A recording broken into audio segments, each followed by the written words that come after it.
from Yarmo, then JD, and then Lars. Then we will turn it over to questions for you folks that are here. And for the folks that are joining via Zoom, if you can be patient, we'll wait till the end and go to questions from you. So again, thanks for being here. Appreciate some of the guys showing up as well. Appreciate that. And I'll turn it over to Yarmo. Yeah, good morning, everybody.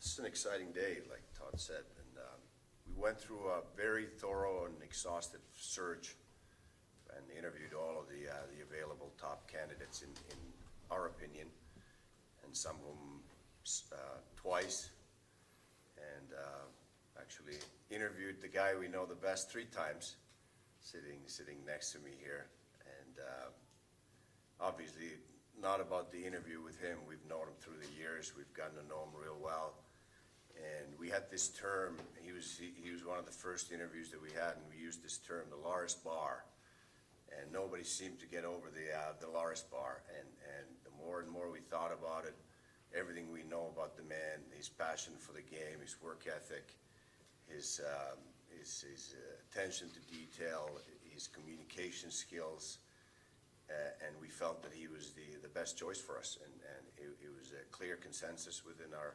management group, and we took some input from our leaders that are sitting here today, and we couldn't be happier to announce Lars as the new head coach of the Blue Jackets.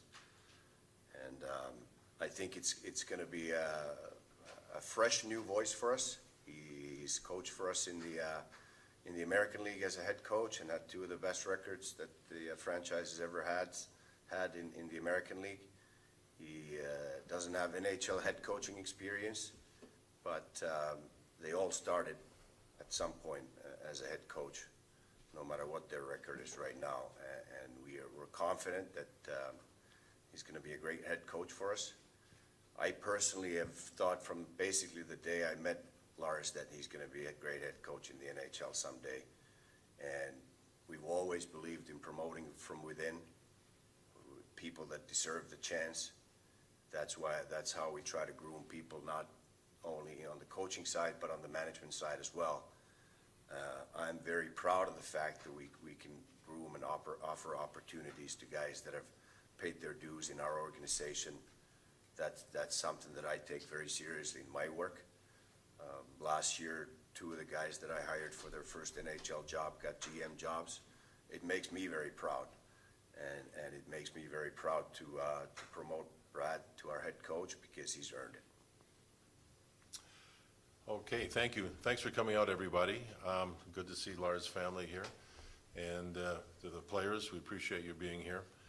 I got in a little late on the process, as I wasn't back working with the Blue Jackets, and was able to sit in and also re-interview a bunch of different candidates for the position. And I think Lars was with us 3 different times and did a great job. And when you think of Brad Larsen, you think of a leader. He was a captain of his junior team in Swift Current. He was a captain in the American League with Portland as a player. He was a captain of a World Junior team for Canada, won a gold medal, the under-20 tournament, which is a fascinating thing. You think of the players that when Brad was a coach with Springfield, I can mention David Savard and Ryan Johansson, Cam Atkinson, Boone Jenner, Matt Calvert, amongst others, that played for Brad and made their way into the National Hockey League and developed very strong, good careers. We wanted character. We knew that wasn't even a question. We've known Lars a long time for that. Other teams did call, trying to get interviews with Lars for open positions around the league, and we found a way to get Brad to stay with the Columbus Blue Jackets. So with that being said, congratulations, big boy. Welcome aboard, and we look forward to getting to work. Well, thank you. It's been a crazy last day and a half, I guess. Whirlwind, and there's a ton of emotion that goes into it. I'd like to sit up here for the first 20 minutes and just thank people. I know it usually in these things, people, that's the boring part when people are listening, but I think it's important. So I'm gonna start first with my family, my wife and kids who are here. I'm not gonna talk long because I will get emotional. So they are the rock. It is so hard as a player, as a coach, the time that you dedicate to your craft, and they're the ones that suffer a lot. So, man, what my wife takes on at home and with my kids, I'm a blessed man. So, thank you guys for everything. Thank you for your support, and I promise to still be a husband and a father. I will not be divorcing you for a job. So, just understand that. To the McConnell family, just having the belief in me. I've been around, but as you know, sometimes you hear, do they need a new voice? I do believe I am that new voice, but I will agree with Yarmo. It was an extensive process, and it grew me as a person, and I had to dig a little deeper here and really reflect on things and how I want to go about my business. JD, Yarmo, Basil, Flinner, Rick Nash, Chris Clark, all in the interview process, just the questions and their support, and the players, obviously, they're the ones that I'm going to be dealing with daily. So it's been huge. A few other people. Earlier in my career, when I got my start there was Chris McFarland and Scott Housen that were here. They gave me my start, and I'm very grateful for that. I was just I wouldn't say young man, a young coach. It was actually nice. I went from an old guy in the American League to a young coach. It was a nice switch. But they had faith in me and took a crack at me, and was in Springfield with some of the names that JD mentioned. It was a tremendous opportunity and hit the ground running. And Bruce Landon is the guy who was running it down in Springfield when I got promoted for the head job, and he was the first guy I talked to saying, do you think I'm ready? And he said, absolutely. And we talked for an hour, and it was a tremendous conversation with a man I have deep respect for. And then I got to thank Rob Riley. He was the first head coach that I got to be under. A very unique dynamic. When I first got the job, he handed me the keys to the car as far as responsibilities, and that doesn't happen very often. So being able to work under him, there was no ego, and he allowed me to grow very quickly. And so I wanted to thank him. There's going to be a lot of people that I miss. It was overwhelming, the text messages and phone calls I got, and man, talk about being humbled and just grateful for the people that have reached out. I think my son Ty and Faith had the text count going there last night. We had to put it away and go play a game of Dragons. That's what it was, right? What is it? Dragon Warrior, sorry. They beat me, but it's all good. And so I've missed some people, my mom, my dad. I could go on and on. My dad was emotional, couldn't even talk, so really neat moments. So thanks to all those that have reached out. I'm forever grateful for that, and everybody has a piece in where I'm at today. I'm sure there's a ton of questions, and just to say that I'm excited is probably a huge understatement for this opportunity. To be at this level and do it with the young men that I'm going to be involved with in the management staff, the ownership. It's going to be, I'm excited for the journey, so I'll just hand it over for questions now, and we'll go from there. Okay, first question will go to Aaron Portsline, Madison. If you want to give him the mic. Brad, congratulations on the job. What can you say about what it will be like under you as opposed to the previous coach, John Tortorella? And what does a Brad Larsen coach team look like to you? How do they play? What's the style?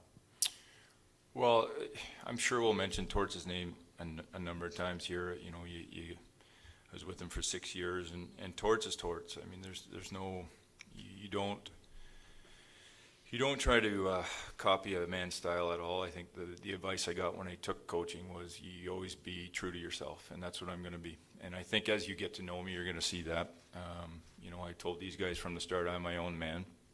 I'd be a fool not to learn under somebody like Torts, and even go back to Todd Richards. I was with him, and he's a tremendous coach, and shared an office with Craig Hartsburg, who I have a tremendous amount of respect. So those were some of the things, the reasons why I came was to learn. As far as who I am, I'm firm but fair. I think I 100% believe in honesty, accountability. I think that's why Torts and I saw eye to eye so well.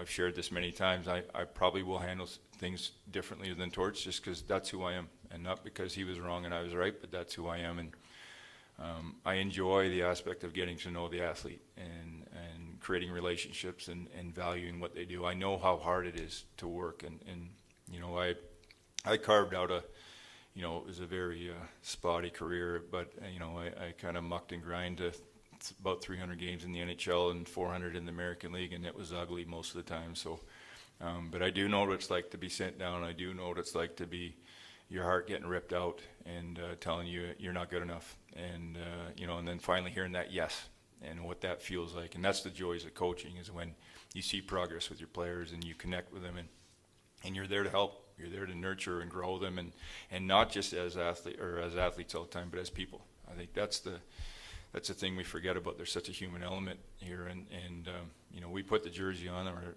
they put the jersey on every night, and expectations are super high.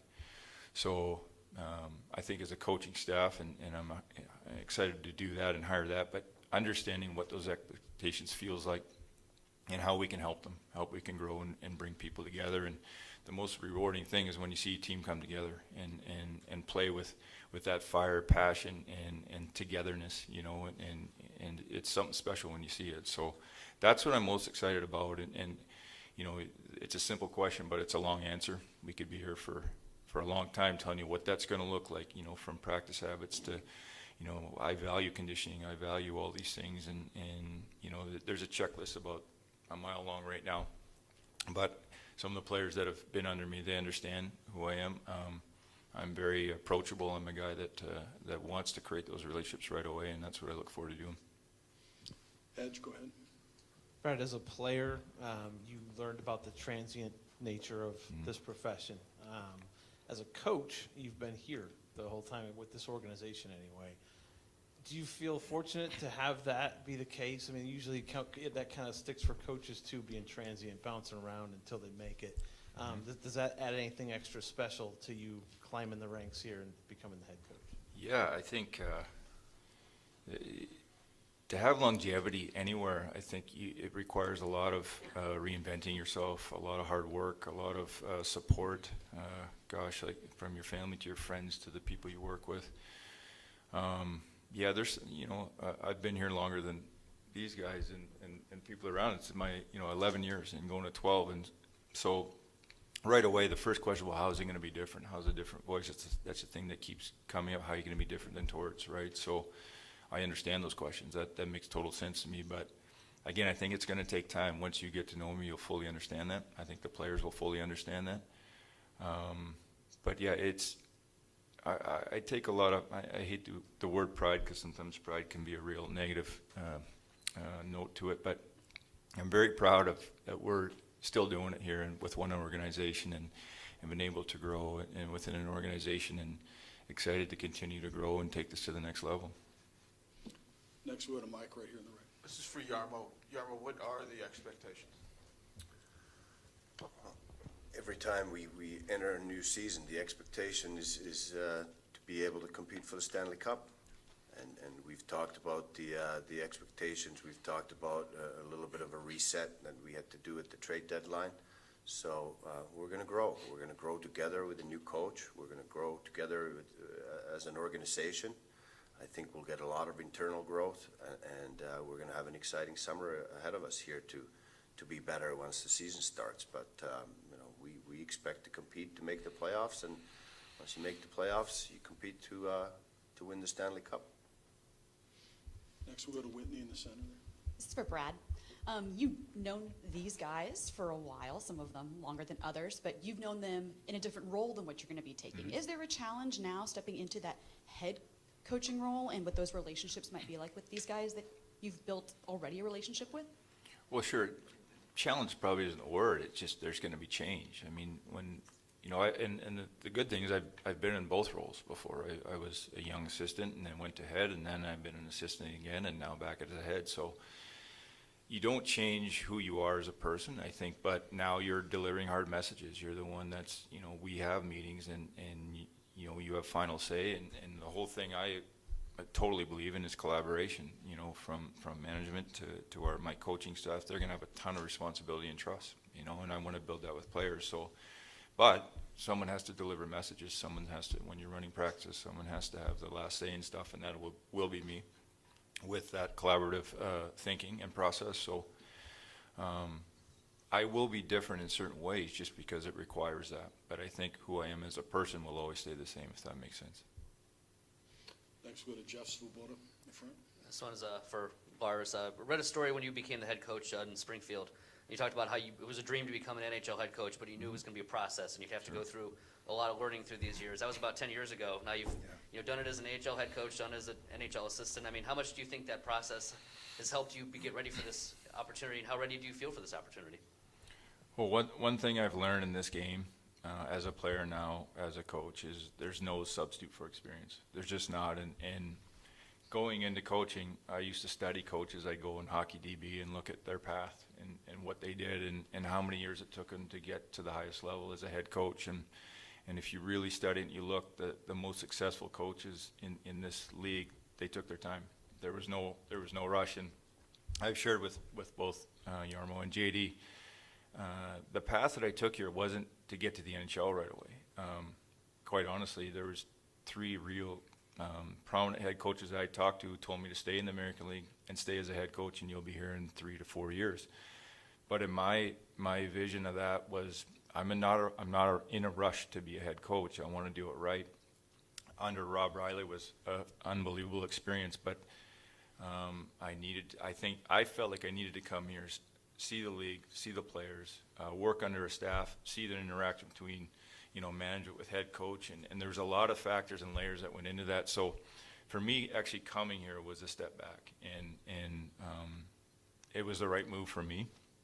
I respected their opinions, but I thought for me I want to see it with my own eyes, not being the main guy, and so yeah, it was a dream. It's something that I felt like over time, if you do the right things, and hopefully you're in this position I'm in today and you get considered and you get the job. But there was no timetable on it. I shared with them earlier, I said, I'm not even interviewing for this. I'm not chasing a head coach job. I want to make sure that you feel like I'm the right guy. And if not, that's okay. I'll move on and we'll figure things out. But it was about being patient, and there's that patient endurance that goes into something like that. And I'm going to learn more now. I'm going to make mistakes, I promise you. But that's part of the process, and using your resources and maximizing them around you and putting really smart people with you. Next, we'll go to Portian, middle left. Question for Jarmo or JD, either one. I think no matter what happens with moves in the coming month or so, we can assume it's going to be a young team next year. The NHL is a young league. How important was it to have, you had a lot of great candidates, how important was it to have a teacher, a person who can teach at this level in this role, and how much did that make Brad an appealing candidate? I think from my point of view, you in this situation, we have a lot of work to do. There's no question about that. We got a lot of work to do from now till the start of the following season, or the upcoming season. I think for me, you try to find a coach that's going to fit your team and your roster, and you're going to find a group of players that are going to be able to work with that particular coach. Then you have a meshing and a marriage, and away you go. And I thought this was a really good fit in my mind. I remember a few years ago, the New York Rangers had John Tortorella as coach, and he was let go. And also leaving New York was Mike Sullivan. And Mike Sullivan became a pretty good coach with the Penguins. And for us, knowing that the organization could draw from within is a good sign, is a really good sign. I'd like to thank all the other candidates, and a lot of them, it was really gratifying to talk to the other candidates for the job, how much they wanted to be in Columbus. It was really great. Obviously, we did our work, and Lars is certainly our choice, but to be able to bring someone from within that we feel is really capable and a leader, always has been a leader, is really good for us. I guess the one thing that I would add to that you talk about teaching, we talk about standard, and there's a high standard and culture in place here, and Brad's been a big part of that, what we've been building, and we know the standard will be high with him. He will teach, he will keep guys accountable, and it'll be a high standard every day, and that's how you get better as a team. Not only within one season, but moving into the future. Next, we have Jeff in the front here. Hi, congratulations, Coach. Of course, fans keep franchises running.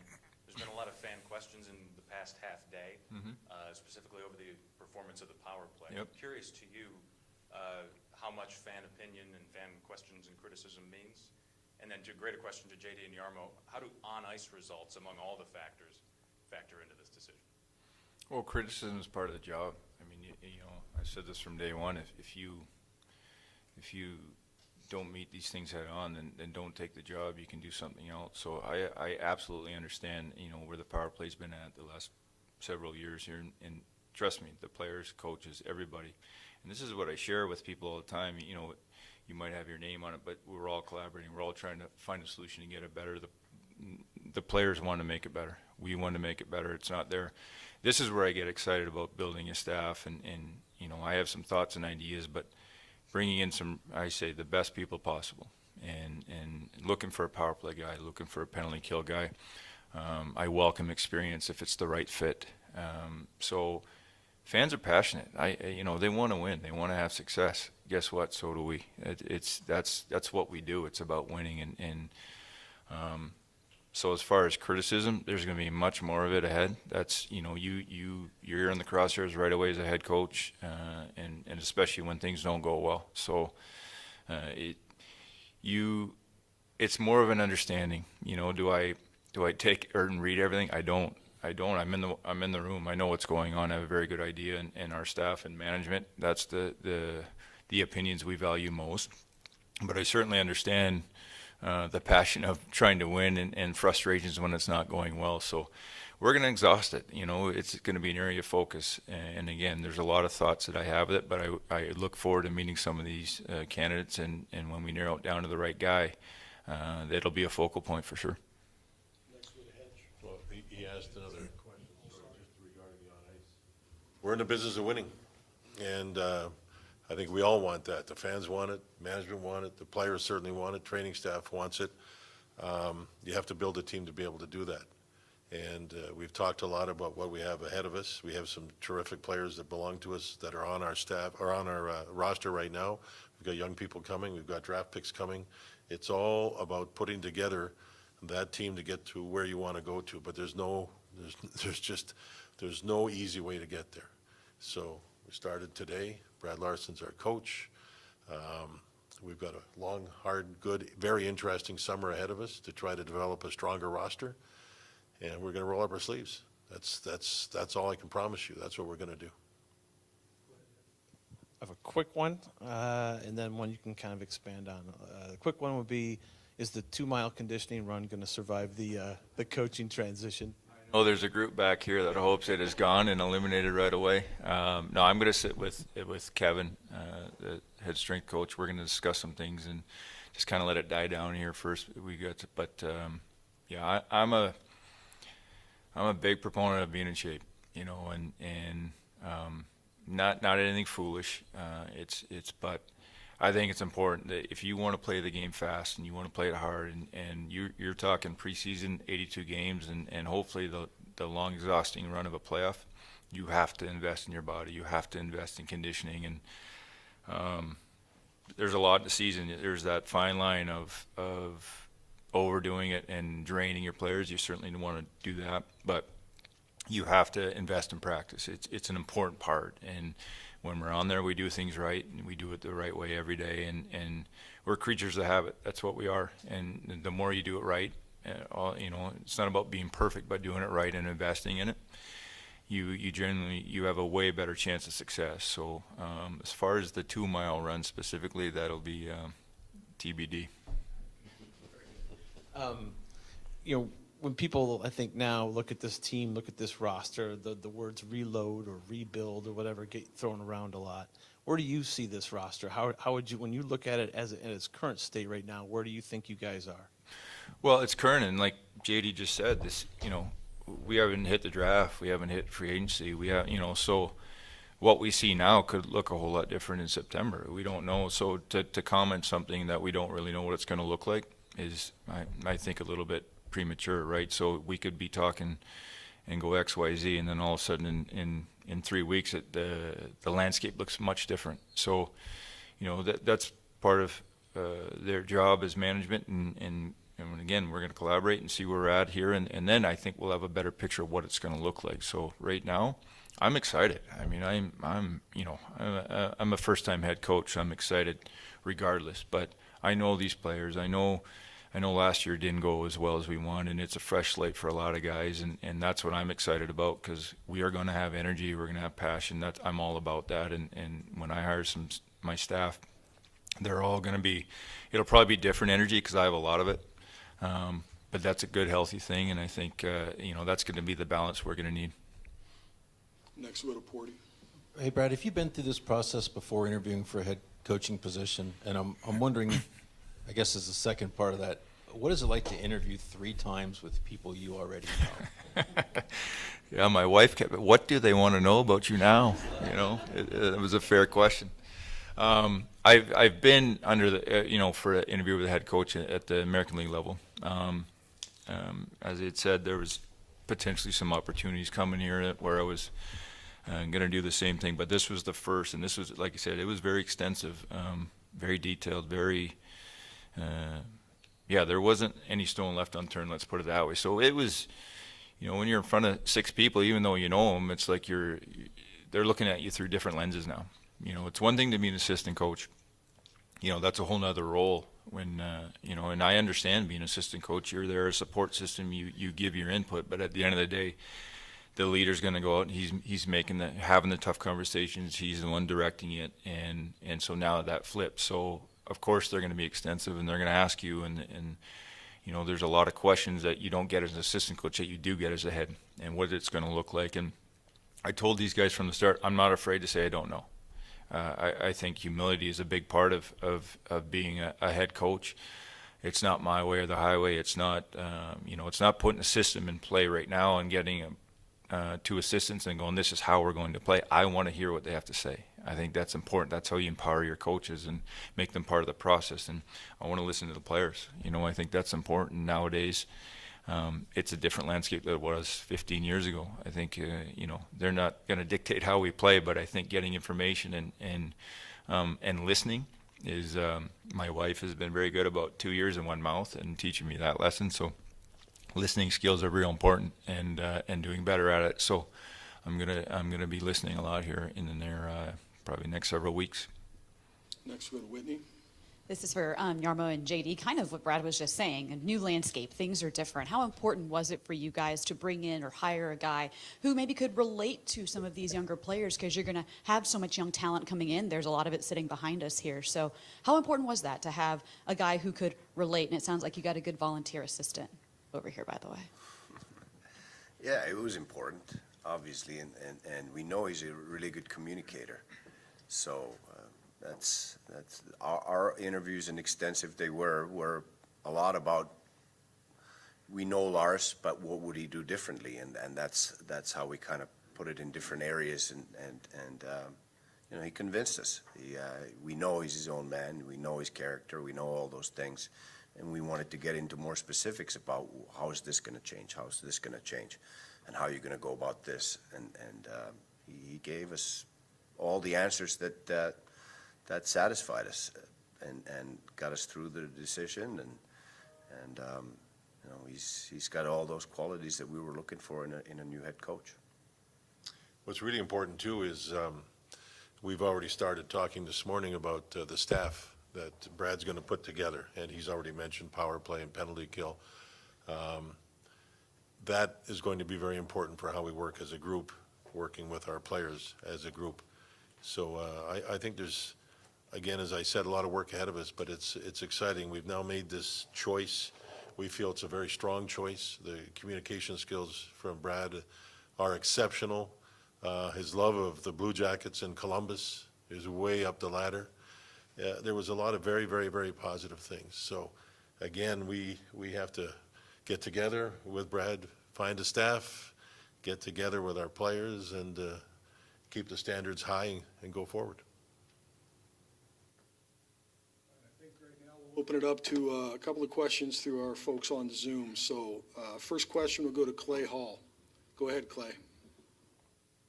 Lawrence, congratulations. Happy for you. How much influence can you have on the Seth Jones situation, if any, or do you feel like the ship has sailed, or how will you work with them going forward?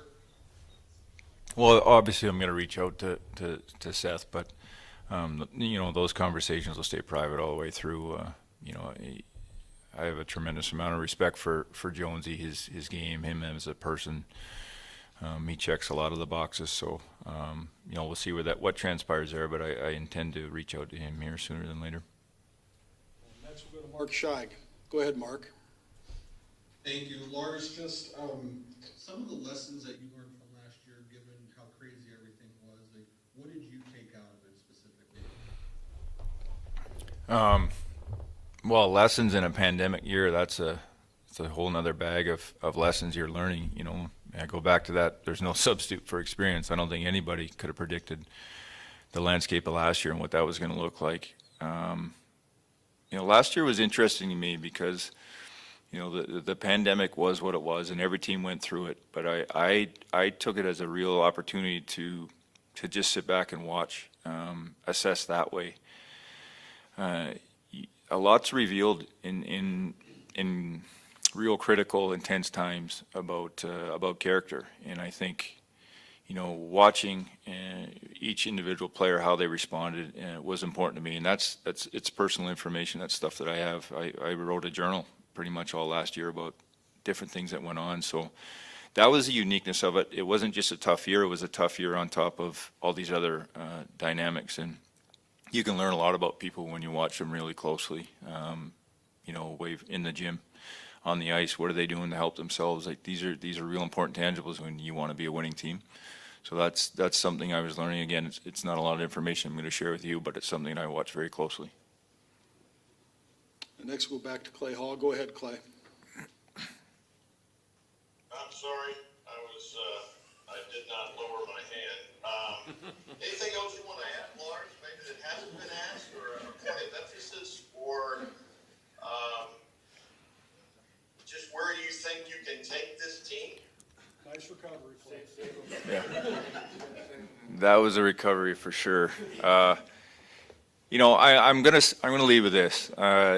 John Tortorella, I owe him a lot, and I'm sure I'll get more questions on him. But people to thank and men to thank. The fact that he saw something in me.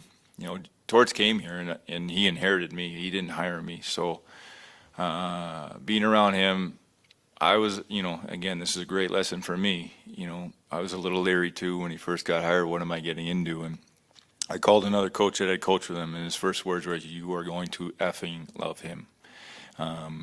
And that kind of helped me, and we talked for about 45 minutes. And within the first week, I could tell him and I were going to see eye to eye on a lot of things as far as the standard and valuing work ethic and just a better understanding of passion for winning.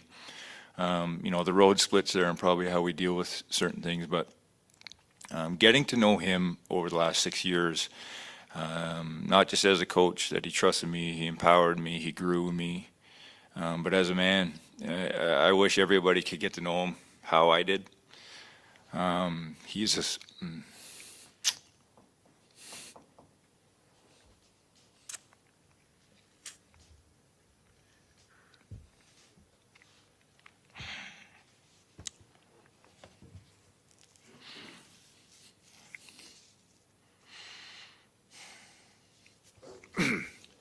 He's a special man, let's put it that way. It means a lot to me and my family, and I will be forever in his debt.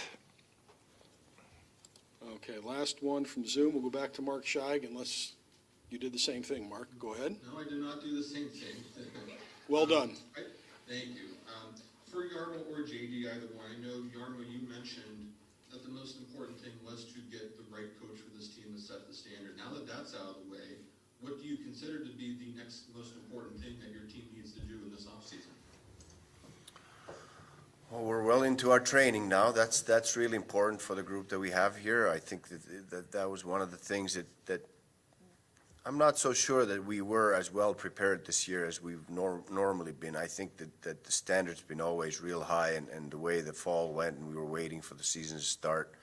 You know, we've been a hard team to play against, grinding, great shape, prepared, 100%. I'm not so sure that we were there for many different reasons for the start of the year this year.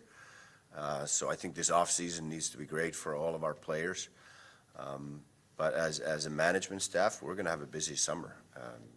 We got draft meetings coming up soon. We got 3 first-round picks, nine picks altogether that we can do a lot of different things with.